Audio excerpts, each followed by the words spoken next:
Температура взлетает до 4000 градусов. Ударная волна вырывает легкие из груди. Огонь сжирает кислород так, что даже в глубоком бункере люди просто варятся заживо, захлебываясь собственным кипящим мясом. Ни окоп, ни бетон, ни земля не спасут. Здесь не умирают. Здесь сгорают заживо, оставляя после себя только обугленные кости. Мощнейшее оружие Путина прямо из секретных советских КБ. Встречайте! Тяжелые огнеметные системы, названные ласково Буратино и Тосочка, а теперь настало время для дракона.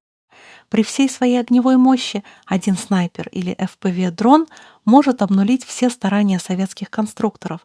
По словам украинской стороны, за все время конфликта им удалось уничтожить 5 таких установок. А вы верите этим цифрам? Напишите об этом в комментариях. Но тем не менее, российским конструкторам удалось решить и эту проблему.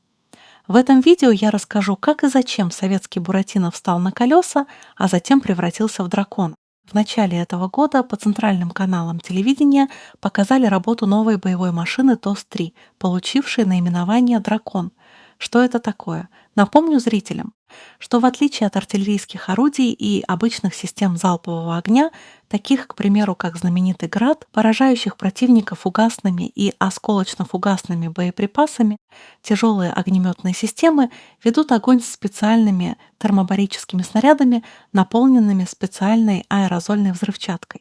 При взрыве капсулы над поверхностью Земли образуется облако в виде газовой воздушной смеси, которая спустя секунду воспламеняется вторым зарядом. При этом получается так называемый объемный взрыв, потом образуется мощная ударная волна и очень высокая температура до 4000 градусов. Вот почему такие заряды и получили название термобарические, от греческих слов «термо» — температура и «бара» — давление. Укрыться от взрыва термобарического боеприпаса невозможно ни в окопе, ни в бетонном доте, ни в глубокой пещере. Самые первые тяжелые огнеметные системы ТОС-1, получившие неофициальное название «Буратино», впервые были применены еще в 1980-е годы во время Афганской войны. ТОС-1 «Буратино» — это фактически танк Т-72, у которого вместо башни был установлен блок направляющих для 30 реактивных термобарических снарядов калибра 220 мм, которые могли лететь на 4-6 км. Хорошая броневая защита и высокая проходимость, как у танка, позволяли этой боевой машине приближаться к противнику на минимальное расстояние и наносить чрезвычайно мощный и точный удар. Когда тяжелые огнеметные системы только появились, наши военные считали, что они будут действовать под прикрытием танков, которые будут подавлять вражеские огневые точки. Задача танкистов — просто не дать противнику высунуть голову из укрытия. Ведь попадание вражеского снаряда или ракеты в боевой контейнер огнеметной системы может спровоцировать сильнейший взрыв. Вот только если боевые действия ведутся не в голой степи или пустыне, то на поле боя незаметными для танкистов, осуществляющих прикрытие, могут оставаться отдельные мелкие группы пехотинцев, вооруженных легким огнестрельным оружием или снайперы, сидящие в засаде.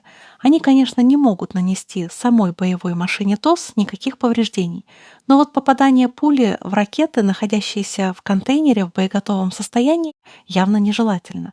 Этим может быть сорван их пуск. Чтобы ракеты не поражались огнем стрелкового оружия, экипажам «Буратино» рекомендовалось не загружать ракеты во внешние направляющие ракетного контейнера. Таким образом, пустые внешние трубы становились своеобразной бронезащитой для остальных ракет. Но раз место в контейнере все равно пропадает, то конструкторы вскоре разработали новую установку. Она рассчитана на загрузку 24 ракет, но зато прикрыта броней и имеет меньшую высоту. Именно такой трехрядный контейнер установили на боевую машину ТОС-1А «Солнцепек», которая является усовершенствованным вариантом старой системы «Буратино». А затем в нашей армии появилась новая тяжелая огнеметная система ТОС-2 «Тосочка». Это существенно модернизированный солнцепек, установленный на шасси бронированного автомобиля «Урал» повышенной проходимости. Кстати, на своем втором канале «Даша Моделист» я строю модели военной техники. Например, недавно я построила вот такую диораму с подбитым солнцепеком. Видео можно посмотреть по ссылке в описании на YouTube или Рутюб. Дело в том, что и буратино, и солнцепек планировалось использовать в условиях любого бездорожья, даже там, где не пройдет ни один автомобиль. Поэтому они и были выполнены на базе танка Т-72. Но практика показала, что в районах, где развита сеть шоссе и дорог, даже грунтовых, колесная техника перемещается гораздо быстрее танков и прочих машин с гусеницами. К примеру, для того, чтобы быстро перебросить 40-тонные солнцепеки с одного участка боевых действий на другой, требуются тягачи с полуприцепами, а вдвое более легкая колесная тосочка может сразу после выполнения боевой задачи самостоятельно рвануть в новую горячую точку. Мало того, произведя залп, тосочка может быстрее выйти из зоны поражения ответным огнем. В общем, по уровню мобильности в условиях развитой дорожной сети ТОС-2 обладает определенными преимуществами перед ТОС-1 и ТОС-1А. Конечно, колесная боевая машина не обладает такой защищенностью, как танковая установка «Солнцепек». Но у нее есть еще одно преимущество — это новые боеприпасы. Так, если дальность полета ракет «Солнцепека» не превышает 6 километров, то «Тосочка» посылает их на 10-15 километров. А это значит, что противнику гораздо труднее обнаружить эту пусковую установку. Понятно, что колесное шасси не обладает столь большой грузоподъемностью, как с гусеницами. У ТОС-2 боекомплект составляет не 24, а 18 ракет. Зато эти новые ракеты не только большей дальности, они оснащаются более мощной боевой частью. И если «Солнцепек» своими 24 ракетами выжигает площадь в 4 гектара, то 18 ракет ТОС-2 уничтожают все на площади в 6 гектаров. А теперь ответьте на такой вопрос. На что больше похож ТОС? Это логичное продолжение «Катюши» или же немецкого «Небельверфера». Но и противник не сидит сложа руки, ведь его дроны-разведчики и дроны-камикадзе тоже постоянно совершенствуются, а их дальность полета позволяет летать достаточно далеко от линии боевого соприкосновения войск. И если сам залп термобарическими снарядами мобильная установка ТОС-2 может произвести неожиданно для противника, то в момент ухода с огневой позиции не исключена вероятность того, что она может быть атакована с воздуха дроном камикадзе. Вот почему назрела необходимость создать еще более мобильную, хорошо защищенную дальнобойную огнеметную систему. И такой системой, судя по всему, как раз и является ТОС-3 «Дракон». В отличие от «Солнцепека», пусковой контейнер «Дракона» установлен на шасси быстроходного реактивного танка Т-80. «Дракон» может быстро передвигаться и по дорогам, и по пересеченной местности. Во-вторых, «Дракон» несет на себе новый, более длинный пусковой контейнер с 15 реактивными снарядами, способными бить на 15-18 километров.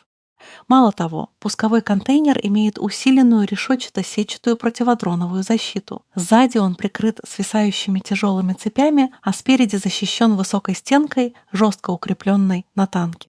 Лишь перед выполнением пуска снарядов, когда контейнер приподнимается, его передний срез на короткое время выходит из-под защиты этой стенки. После залпа пустой контейнер опускается и уже сам становится надежной защитой для танка и его экипажа в том случае, если в момент выполнения стрельбы будет замечен вражеским дроном-разведчиком и уже на отходе подвергнется атакам дронов-камикадзе. Впрочем, им до «Дракона» еще нужно долететь. Ведь боевые машины подобного типа всегда сопровождаются бойцами, оснащенными средствами подавления и уничтожения вражеских беспилотников.